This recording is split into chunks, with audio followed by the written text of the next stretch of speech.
হাবিব সাল্লাল্লাহু আলাইহি ওয়াসাল্লাম বাজার দিয়ে হেঁটে যাইতেছেন।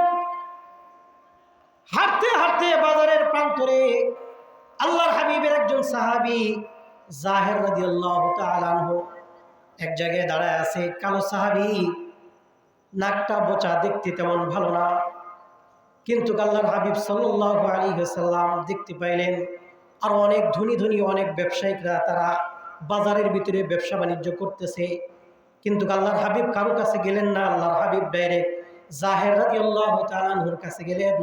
পিছন দিক থেকে যায় তার দুইটা চোখ এইভাবে ধরে ফেলছে, দুইটা চক্ষু বন্ধ করে ধরছে। আল্লাহর হাবিব সাল্লাল্লাহু আলাইহি ওয়াসাল্লাম দুই চোখ বন্ধ করে বলতেছে, এই যে আমার গোলাম, কে আছো আমার গোলাম রে ভয় করবা? যেই না মাত্র আল্লাহর হাবিবের কণ্ঠ শুনেছে, জাহের রাদিয়াল্লাহু তাআলা আনহু কাচুমাচু করতেছিল। সে এতক্ষণ ছুটানোর চেষ্টা করছিল, কিন্তু যেই না মাত্র সে আওয়াজে বুঝতে পারছে এটা সাধারণ কোনো মানুষ না, আমাদের মুনিব, আমাদের সরদার, আমাদের প্রিয় মাহবুব, আমাদের নবী মুহাম্মদুর রাসূলুল্লাহ সাল্লাল্লাহু আলাইহি ওয়াসাল্লাম।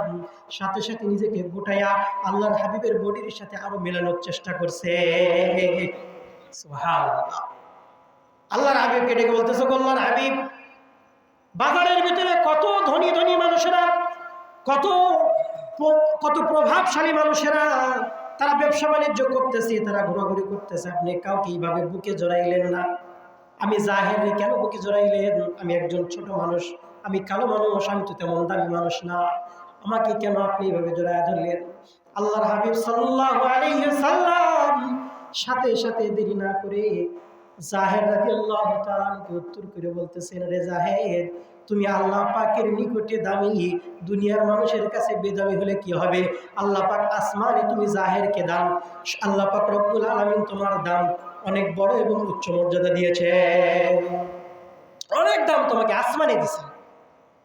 এই জন্য আল্লাহর কাছে তুমি দামি, আর আল্লাহ পাকের কাছে দামি হওয়ার কারণে দুনিয়ার হাইসিয়তে তুমি একটু কম হলেও আল্লাহর কাছে পছন্দ যে জিনিস, আমার কাছে ওই জিনিসটা পছন্দের, তাই আমি তোমাকে আমার বুকে জড়ায় এনেছি। তাহলে কি বুঝতে পারলাম? মানুষ যদি গরিব হয় তার দাম কম নাকি? টাকা পয়সা নাই, আমাদের সমাজে গোর দাম আছে, হ্যাঁ, 4 পয়সার মূল্য দেয় না। আবার আমাদের গরিবদেরও দোষ আছে, আমরাও দোষী, মুত্তাকি না। আমরা কি না? মুত্তাকি না। আমাদের ভিতরে তাকওয়া নাই। দেখা যাচ্ছে যে আমরা দুনিয়া অর্জনে এ পরিমাণ ব্যস্ত হয়েছি যে আমাদের কোনটা আল্লাহর বিধান, কোনটা রসুলের বিধান, এগুলো তোয়াক্কা করার টাইম আমাদের কাছে নাই। এগুলো আমরা তোয়াক্কা করি না সাধারণত। অথচ আল্লাহ পাক রব্বুল আলামিন এই দুনিয়াতে আমাদেরকে আল্লাহ পাকের বিধান অনুযায়ী জীবনযাপন করার জন্য প্রেরণ করেছে।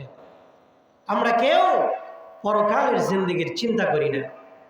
আমরা একবারের জন্যও ভাবি না যে পৃথিবী এবং পৃথিবীর পর জিন্দেগি, তারপরের জিন্দেগি 4টা মারহালা আছে। 4টা মারহালা অবশ্যই আপনাকে আমাকে অতিক্রম করতে হবে।